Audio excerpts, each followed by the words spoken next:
Several years ago, when I married my husband, a new family member, my sister-in-law Sophia, joined my life. At first, deep down, I hoped that the two of us could get along well together. However, it seemed I was the only one who felt that way. I couldn't sense Sophia's intention to deepen our relationship. On the contrary, she often looked down on me. She seemed to value my existence only for money. The most blatant revelation of Sophia's true feelings was during a phone conversation one day. She said coldly, "If you're looking for your bank book, you better give up now because I have it." "Why would you say that?" I asked. "Isn't your wealth, in other words, your money, essentially mine? So even if I spend it all, I think it shouldn't be a problem." Frustrated, I retorted, "My assets are mine. They're not yours." She laughed it off. "Do you believe that?" "That's amusing." Since that incident, I believed that reconciliation with Sophia was impossible, and I began thinking of ways to get back at her. When I reached the stage of executing my plan, my sister-in-law confidently blurted out, "Once you married into our family, isn't it natural to think everything you have now belongs to the family?" I was just dumbfounded and could only mumble, "That's not how it." I bought a new car using the bank book balance. What with drawing a large amount at the counter raising suspicions, I carefully withdrew $3,000 multiple times using an ATM. There's no balance left in the bank book, so forget about the money. Sophia laughed loudly. That smile was filled with pride, as if she was declaring her victory. It was clear that Sophia was in a very good mood, so I decided to counterattack at that moment. "Then, I'll give up on the bank book and the money inside it, as you say," I said. "What are you talking about?" she asked. "You said earlier to forget about the bank book and the money, didn't you?" "I did say that," I responded, "but you're the one who needs to give up." "Could you tell me why? Isn't it obvious the bank book is in your name? Did you carefully check the name on the bank book?" "Of course, it was stored on a shelf in your house, so it must be in your name." Sophia's voice was filled with irritation. However, I didn't flinch. Her slip of the tongue just now became a significant advantage for me. "Sister-in-law, it seems you have a little misunderstanding," I said.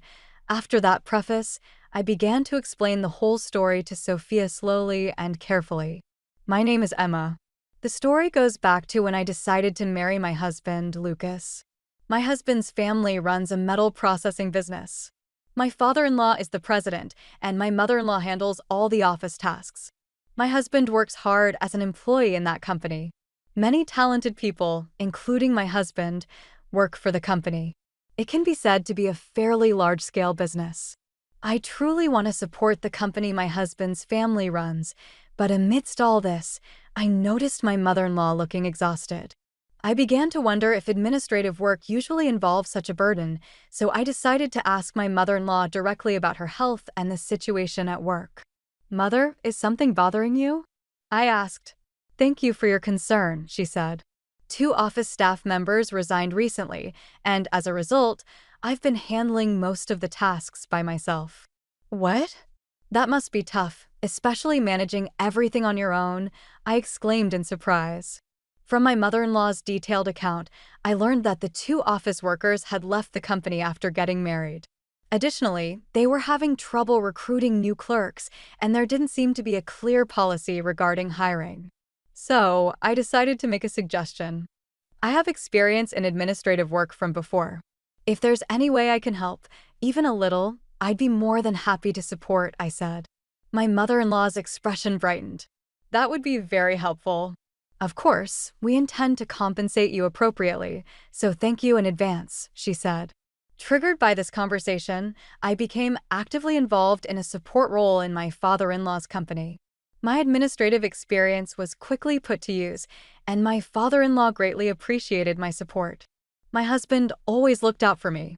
He seemed concerned if I felt stressed balancing household chores with work. "You only need to help until a new clerk is hired," he said. "I don't want you to overwork yourself." "Thank you, Lucas," I said. "But I communicate well with your mother, and compared to my previous workplace, the environment and atmosphere here are much better, so I don't intend to quit anytime soon." My husband respected my decision. One day, out of the blue, my mother-in-law exclaimed, "Oh, I completely forgot to go to the post office." "That's concerning. Would you like me to go for you?" With my kind offer, a smile spread across her face. "No need, Emma," she said. "I was planning to do some shopping too, so I'll go." Leaving those words behind, she hurriedly left. During the short time she was out, it seemed almost planned when my sister-in-law appeared in the office. "Long time no see, Emma." Sophia's voice was warm. "Sophia, do you have something to discuss?" I asked. "I was just passing by and thought I'd drop in." Sophia smiled sweetly. "I've heard rumors that she's currently working in a restaurant since she doesn't have a full-time job, but I didn't know the details about her current job situation or how her life has been." As I was contemplating whether to ask Sophia about her situation, she suddenly turned to me. "Emma, I'm curious. Are you getting paid for working here?" "Yes," I said. "The pay isn't much for the administrative work I do, but I am compensated." I intended to help without any payment, considering the nature of the work and my role in the family. However, my father-in-law suggested that hiring me officially and paying a salary would be smoother for tax and internal management reasons, so I chose that route. The salary I receive is just the minimum for a newbie in admin roles, so it's not much. I wasn't sure how much Sophia knew about my salary situation, but from her attitude, it seemed she was expecting something. "In that case, could you share a bit with me?" she asked. Taken aback, I reflexively asked, "What do you mean by a share? Are you asking to borrow money?" Trying to understand her intention, I continued, "That's not what I meant. I want you to give me part of that salary." "Part of the salary?" Don't make me repeat myself. "Just give it to me now." Sophia's expression suddenly changed, and she approached me. She then noticed a small safe on the table. "It's in there, isn't it?" Saying that, she reached out for the safe in a panic. I blurted out, "Wait. That contains important funds for the company." "Company funds? This is a company run by our father, right? If so, that money belongs to him, so there shouldn't be a problem with me borrowing a bit of it," she argued back. That wasn't the issue. I tried desperately to stop her, but Sophia's determination was unyielding. In the end, she forced open the safe and took out several bills. "I'll be taking this." "Give it back," I said. "How am I supposed to explain this to everyone?" "That's your problem, and I'm sure you'll figure it out."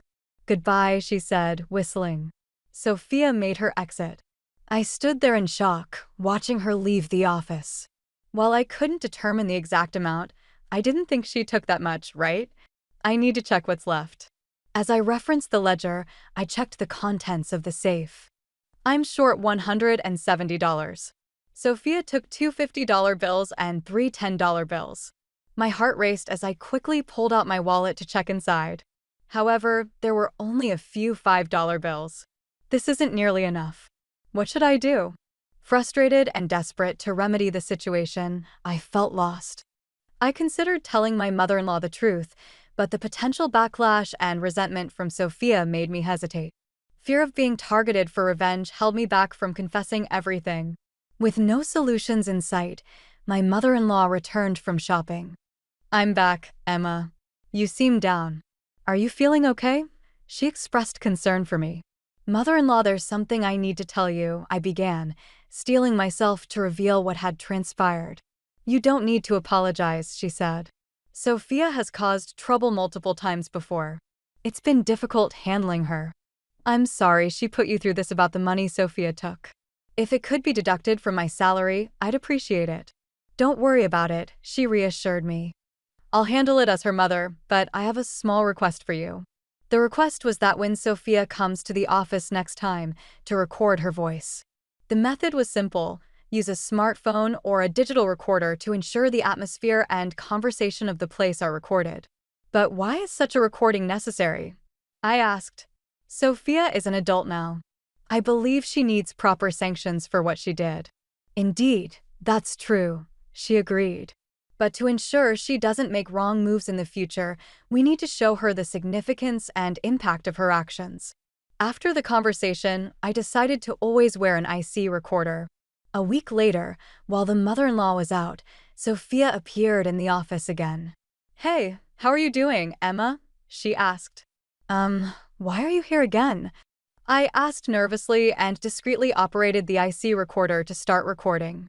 I'm a bit strapped for cash right now, so I thought I'd borrow some from you, she said. I'm not lending you money, I said. Why did you lend it before? Didn't you? That was you taking it without permission, but you managed to cover for it later, didn't you? She said. That's because I couldn't say that I had informed the mother-in-law about what happened. If I were to explain in detail, Sophia would surely leave immediately. In that case, it would be impossible to collect the evidence requested by my mother-in-law. I pondered my response carefully, choosing my words. You managed to overcome the situation, right? Can you lend me some money today? That's not possible, I said. You married into this family, didn't you? Can you, as a daughter-in-law, go against the wishes of your in-laws? Her irrational argument surprised me. Well, enough with the excuses. Just hand over the key to the safe, she said angrily. Sophia angrily slammed the desk. After the resounding noise, I heard my mother-in-law's footsteps from outside. What are you doing, Sophia? She asked. Sophia's eyes widened in shock. Oh, Mom. You haven't found a proper job, and on top of that, you're asking for money from your sister-in-law. Aren't you even a bit ashamed of your actions? Well, that's… What exactly are you thinking, Sophia? Her mother asked. Quit bugging me. I may not have a regular job, but I'm working part-time, and I'm supporting myself just fine. At your age, still relying on part-time jobs for a living? Aren't you ashamed? Your friends have built careers, married, and started families, and you're still… Her mother said. It's my life, and I make my own choices, Sophia retorted. Besides, I have a decent partner for marriage. Sophia became agitated and stormed out of the room. After Sophia left, Emma breathed a sigh of relief. Mother-in-law, I'm truly grateful, she said. Don't worry. Now that she knows, Sophia must be feeling some regret. The mother-in-law reassured Emma with a smile. However, Emma's heart was still filled with anxiety. She was concerned that Sophia might return with more demands. One day, when Emma visited her mother-in-law's house, her mother-in-law showed her a piece of paper. Actually, I received an invitation to Sophia's wedding recently, she said. Without a doubt, it was a wedding invitation. The groom was listed as a man named Leo. I didn't recognize the name, but my mother-in-law seemed to know him and had a somewhat worried expression. Leo is the son of the factory manager, she said. Huh, he's the factory manager's son? That's surprising, I said. The factory manager had been someone my father-in-law had worked closely with for a long time and was highly respected. Is the factory manager discussing anything specific about his son's marriage? I asked. Well, the thing is, the factory manager seemed to have no idea about the marriage, and he was genuinely surprised when we told him, she said. I see, but since it's already happened, we think it's best to accept it with a congratulatory spirit. There's no point in opposing it now, she said. The mother-in-law's expression seemed to have already accepted everything. After the wedding, my sister-in-law proudly told her mother-in-law, See, I did have a proper groom. Congratulations, Sophia, the mother-in-law smiled. Are you relieved now? More importantly, what are your plans for your new life together? What's your plan for the future? When the mother-in-law asked this with a serious expression, my sister-in-law seemed to be at a loss for words. Did you decide on a new place to live yet? The mother-in-law asked. That's something we'll think about in the future, Sophia said. I fought as much for now, the mother-in-law said. You should start by living in our apartment.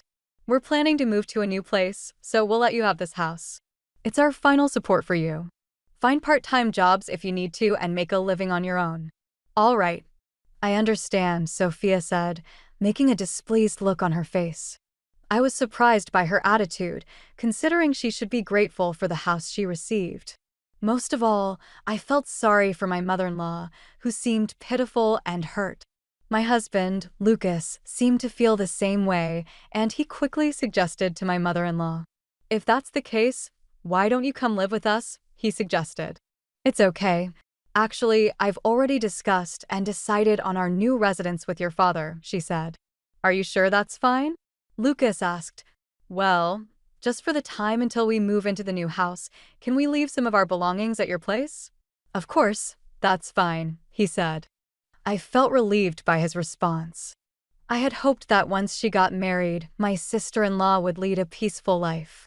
I optimistically believed that we would live in harmony, but issues arose within just a week after she moved into her new house. The morning after my sister-in-law and her husband moved in, while we were getting ready for work, we received a sudden call from my mother-in-law. "Mother-in-law, why are you calling so early? Is something wrong?" I asked. "Emma, I'm sorry to bother you, but I need to check something," she said. "Is Sophia over there with you?" According to my mother-in-law, she and my father-in-law had plans to stay in a hotel for a few days, taking a short break from their house. During this time, my sister-in-law and her husband were supposed to start moving into the in-laws' house, and the furniture and belongings that were there were temporarily moved to our house. My mother-in-law was deeply concerned about whether her daughter's new life was on track, so she decided to visit their house that morning to see for herself. However, when she did, she couldn't find any sign of her daughter or her husband. Since they had helped move some belongings from the in-laws' house to ours the previous day, she thought they might be staying with us. "No, they did come back home then," I said. "I wonder where they could have gone," she said. "Maybe they went on their honeymoon?" "That's a possibility," I said. "If you find out anything, please let me know." After saying that, she hung up. Later, I briefed my husband about the situation, but he had no specific information either. I felt I didn't need to be involved any further, so I decided to just wait quietly for my sister-in-law to get in touch.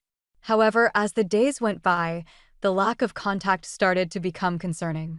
My mother-in-law seriously began to consider filing a missing person report with the police. In the middle of discussing this decision in our living room, she paused her train of thought and calmly said, "I'll go get the bank book for a moment." "What for?" I asked. "I want to withdraw some money, just in case. If we do end up having to search for them, there might be some expenses involved." She spoke with a worried tone. I understood her forward thinking and decided to wait silently in the room. Suddenly, from the next room, I heard her shocked voice. "What? I can't find the bank book." Responding to the voice, my husband, Lucas, and I hurriedly went to the adjacent room.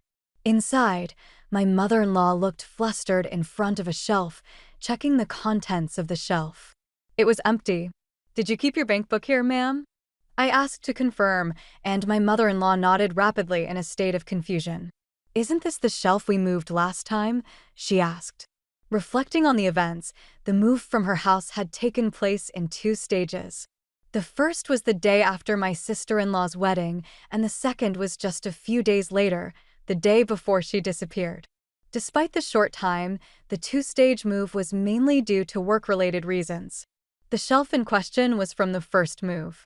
However, neither my husband nor I recalled interacting with that shelf. Neither of us touched or checked that shelf. "But are you sure you kept it here?" Lucas asked. "I'm certain," she said. "I stored it here." But Lucas's doubt irritated her, and they gradually began to argue as I stood confused, watching them. Suddenly, my smartphone rang. The unexpected call in this tense situation startled me. Reluctantly picking up the phone, I asked, "What's going on?" "You sound upset," said my sister-in-law. Hearing her voice, I couldn't hide my surprise.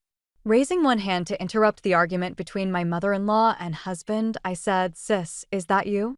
Both Lucas and my mother-in-law noticed and stopped arguing, turning to face me with their eyes locked onto me. They were at a loss for words. Turning to the phone again, I asked, "It is you, right?" My sister-in-law's answer was short and seemed annoyed. "If it's not me, who do you think it is?" "Where are you?" I asked. "We've been genuinely worried about you." However, the sister-in-law casually brushed off the question. "It doesn't matter where I am right now. There's something I want to ask you." From the conversation, it became clear that the sister-in-law had taken the bank book and bought a car with the money inside. That money was originally mine. She even declared that outright.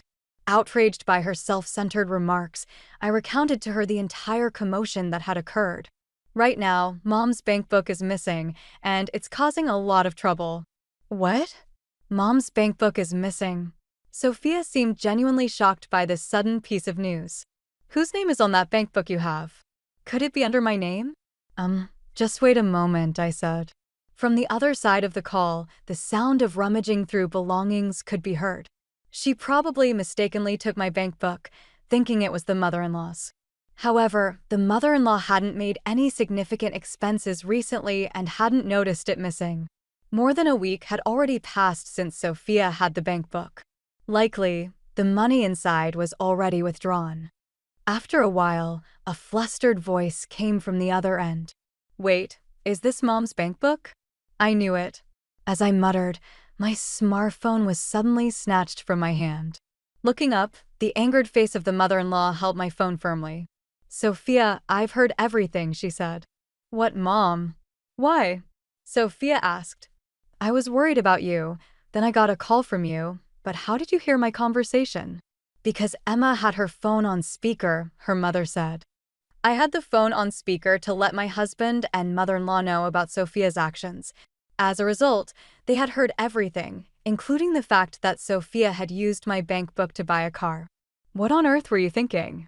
"How irresponsible," her voice echoed throughout the room. Apologizing with a remorseful voice, Sophia said, I'm so sorry. Using the company funds without permission and taking someone's bank book. What a mess you've made. Please forgive me. I'll be careful from now on." "It's too late for that," her mother said. "Come home right now and explain." "Yes, I understand," Sophia said. Along with Sophia's shocked voice, a loud thud could be heard from the background. "Hey, Sophia, are you okay?" the mother-in-law asked. But there was no response from Sophia. After a few seconds, Sophia's frantic voice reached her again. "Help me at the convenience store parking lot." Then, the call abruptly ended. It was easy to infer the situation from that brief conversation. While being engrossed in the call, Sophia might have mistaken the gas for the brake. It seemed she had driven the car into the convenience store. Soon after, the police reported that Sophia's car had crashed into the store. Both Sophia and her husband were in the car. Fortunately, neither of them was seriously injured, but the aftermath was problematic. It became clear that my sister-in-law, Sophia, did not have car insurance, leading to a situation where all the repair costs would have to be paid out of pocket. The in-laws were extremely angry, but to contain the situation, they went to fetch Sophia immediately. Witnessing this, Sophia's husband's parents couldn't hide their anger either. Especially her husband's father, who is the manager of a factory, hurled biting words at Sophia. "Since you married into this family, do you think everything should just be provided for you?" he asked. Those words were the same words Sophia had said to me. Just telling my mother-in-law the story was not the end of my revenge. I had the manager, Sophia's father-in-law, listen to a recording of it as well. Since these were her own words, there was no room for Sophia to deny them. Subsequently, the manager had even harsher words and gave an order to Sophia and her husband. "You two have no money, so you will work diligently under my command and give me all the earnings," he said. After these events, Sophia and her husband began working at the factory owned by my father-in-law, under the strict supervision of the manager. They had no other choice, and it seemed best for their financial situation. After that, my in-laws returned to their family home, closely monitoring the daily lives of Sophia and her husband. By day, they worked at the factory, and after work, they lived under the watchful eyes of the in-laws. Feeling the pressure from both ends, unable to bear the harsh environment, when Sophia ran into me at the factory, she came to me crying, seeking help. "I'll do anything," she said. "Please forgive me."